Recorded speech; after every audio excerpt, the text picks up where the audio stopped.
Welcome to another OCD Recovery Instagram Live. I'm going to be talking a little bit today about, I'm going to be doing a very quick question and answers to start with, and then I'm going to be talking a bit about acceptance and the journey and why so many people get stuck trying to rush it. And the problem with that is, with acceptance, people view it as a doing, something that needs to be done, something that needs to be fixed. And that's not what it is. It's not something that needs to be fixed. And as you know, I've been writing a book for a very long time that's taken a lot longer than I thought. Let me just put another light on. And I was up pretty late last night working on a section to do with talking all about acceptance. And with it, what I was thinking was, I wanted to come on here and talk a little bit about what is involved in that section. And I've got a video on here all about acceptance, but I thought it's important to get it a bit more clear what exactly that is. So what happens with acceptance is people view it as a kind of exercise, some kind of thing that you do that then it's sort of mentally obtained. Well, it's not so much that. It's what it is it's not a doing, it's the opposite. It's an awareness. So you learn it in stages, you learn it in parts, you see things, it changes your perception on things. And then when your perception's changed on it, it kind of sinks into place. So let's imagine you're very frightened and your sort of brain's gone like that, and it's like that, right? Now you're then trying to kind of do more of that to get acceptance, which is not going to work. It's a relaxing. Now you can't just force that relaxation like you can with a muscle. With a muscle, you can just sort of relax the body, but it's different to that. Now the reason for that being is this. What is anxiety? It's designed to save your life, so it's designed to keep you alive, right? So if something is coming for you, you can't just be able to sort of relax your way out of it. So you know, if you were in your bath and you were relaxing, and then someone said, well, in 10 minutes, a tiger's going to come in here and it's not got a chain on it, just relax. You'd have a very hard time relaxing in that bath. So it's not designed to do that. It's not designed so you can just relax the muscles. It's designed to be sort of aware, like you've got sort of one eye like a hawk watching, is there danger coming? So only when your perception changes of the danger, does the fear come down. So let's take, for example, somebody who's very much scared of contracting HIV. They've got the view that their whole life's ruined, they're going to be shunned by everyone, and they're going to instantly die. Well, they're going to feel very much like that in the brain very quickly, because they're thinking, shit, things can't get much worse than this. This is like the worst. I'm going to be shunned by everyone, and they believe that's going to be a disaster. It's going to be the worst thing ever. Shunned by everyone will be terrible. And then if I die instantly, oh my God, it's my whole life over. Terrible, right?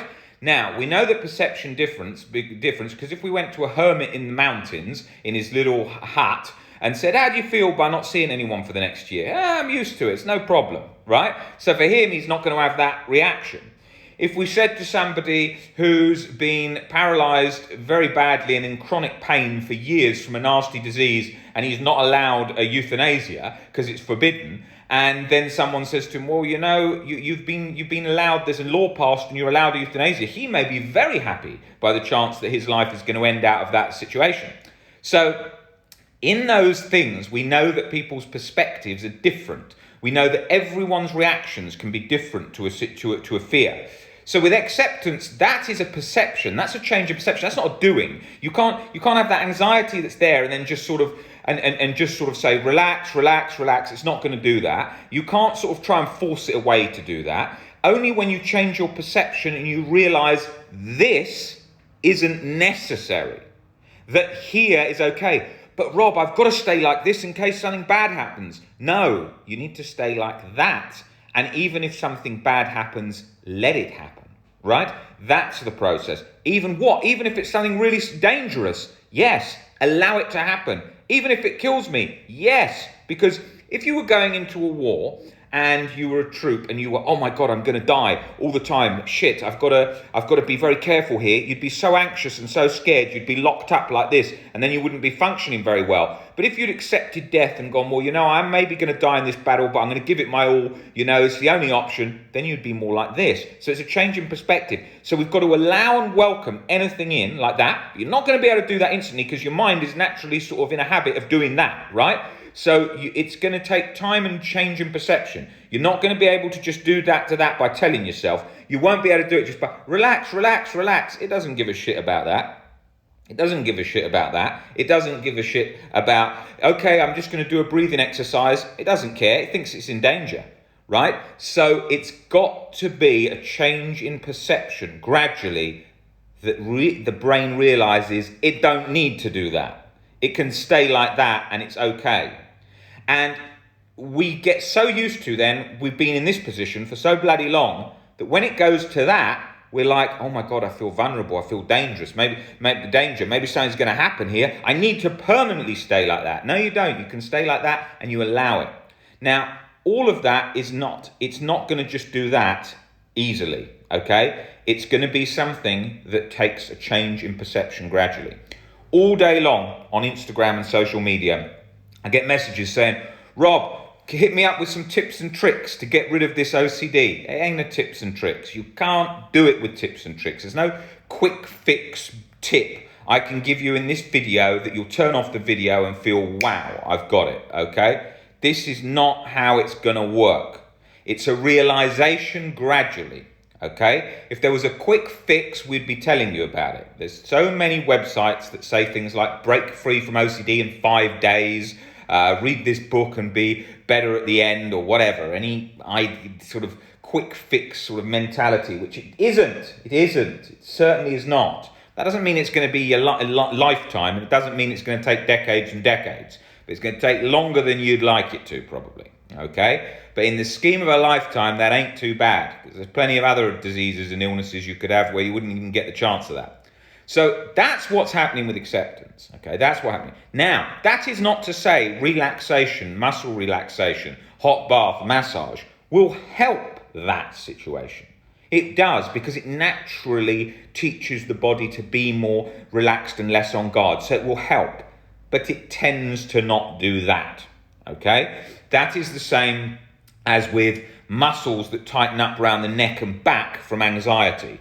Those muscles tighten up all in the neck and back. You can have massage after massage after massage. They stay like that because this mechanism in the brain is in this position.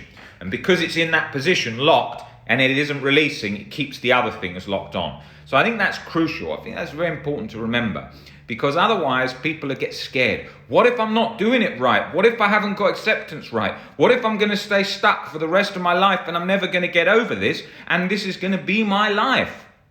Allow it to be your life. Allow it to do anything. Allow it to be there. Allow it to disrupt sleep. Allow it to pump your heart and beat fast. Allow all the muscles to tighten. Allow it to do all of that. Leave it to do that. Why? Because the resistance to doing when you do the opposite and try and fight it, it's like pouring gasoline on the fire. But it's so subtle, that pouring, that you don't even often notice that you're really doing it. So it's about being aware that you are doing it, that you're in a process of doing it. Because otherwise, people think, well, I'm not fighting, which can become a compulsion as well, and fear of fear. What if I am fighting it and I don't realize, so on? It's not like that. It's just having a gentle realization that if you're trying to force it away, you are encouraging that locking. Okay, so that's crucial. Now, let me have a look at some of these questions. My back is completely fucked from sitting on this couch watching way too much Ozark the last 2 days. Absolutely ridiculous, but because with this lockdown type situation at the moment, that's been a good thing to do. Right, let's have a look. How do you control anger 24/7 because of anxiety? Anxiety is going to make you more angry because, again, like when you're all locked up like that, it's more likely that you're gonna get angry, right? Because you're already stressed, so it's very likely you're going to get angry. Okay, so it's about learning to calm that down. As you break down the irrational beliefs, the anger will come down too. Okay, the anger is only caused by musting, really. This must be a certain way. People must treat me a certain way. I must get what I want. I must not be treated like ...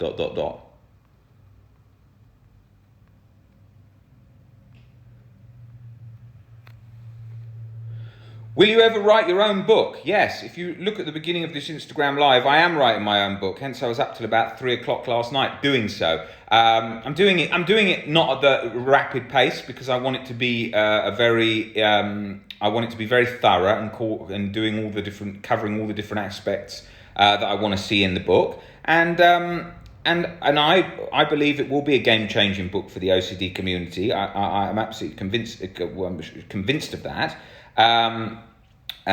But in order to bring out a book like that, you need to spend time, because I've had OCD for a very long time, and there's so many different areas of it that people want me to obviously cover and need to be covered, and they take a long time to put onto paper. And I find that often doing them late at night, because working in the day is a time when I get it done. And it's coming along well, but it's taking me a while. But I'm enjoying the process of doing it as well. So yes, there will be a book.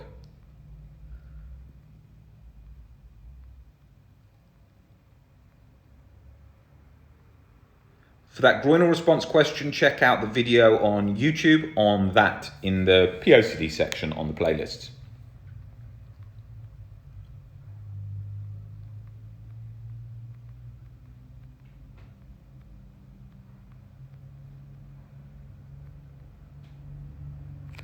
Why is there nothing helpful on solipsism? Well, there is. If you check out my YouTube channel, there is videos on solipsism on there. You obviously haven't watched them yet. You've got to watch them. They're on they're in the existential playlist. Watch those. I've done quite a lot on solipsism, I think, on there. But also it is covered on these lives. Common question about solipsism is something that I had for a long time. So if you check those out, they'll be very helpful for you, I imagine.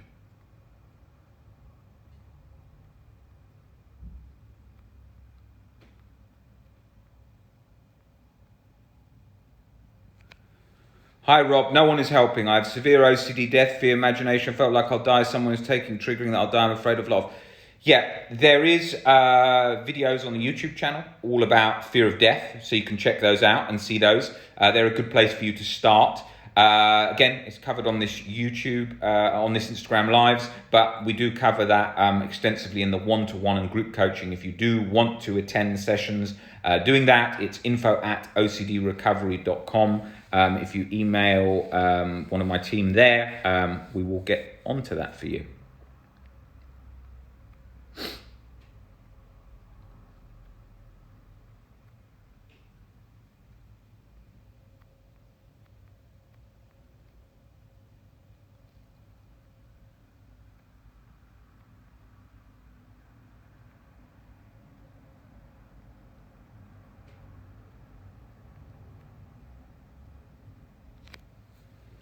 Feelings of guilt and shame, a good place to start with that is Oliver Vessi's video on our YouTube channel on POCD and taboo OCD, chronic guilt. I think he's got a video on there and so on, as well as various videos by me about that. It's all to do with unconditional self-acceptance. When you get unconditional self-acceptance more understood, the chronic guilt's not going to bother you. The chronic guilt is only bothering you because you've got a condition on your self-acceptance that I can only accept myself if ... and because that's not being met, then you've got the chronic guilt. And there's never a need for chronic guilt. It's like a self-torture. It doesn't make any logical sense whatsoever to be chronically guilty. Short-term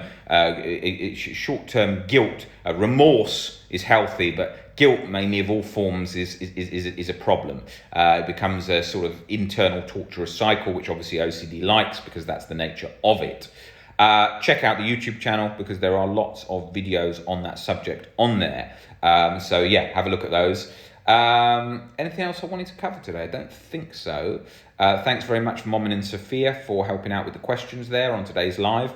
Hopefully helping you guys out. But anything else you want to see, just come onto one of these Instagram Lives. We're doing regular sort of questions and answers, so you can cover those. And if you want to see the past questions and answers, which often cover the same questions that you've asked today, go onto playlists and look up questions and answers on playlists, and you'll be able to see on there, on the YouTube channel. Guys, great to see you. I will see you on the next Instagram Live. Take it easy. Bye.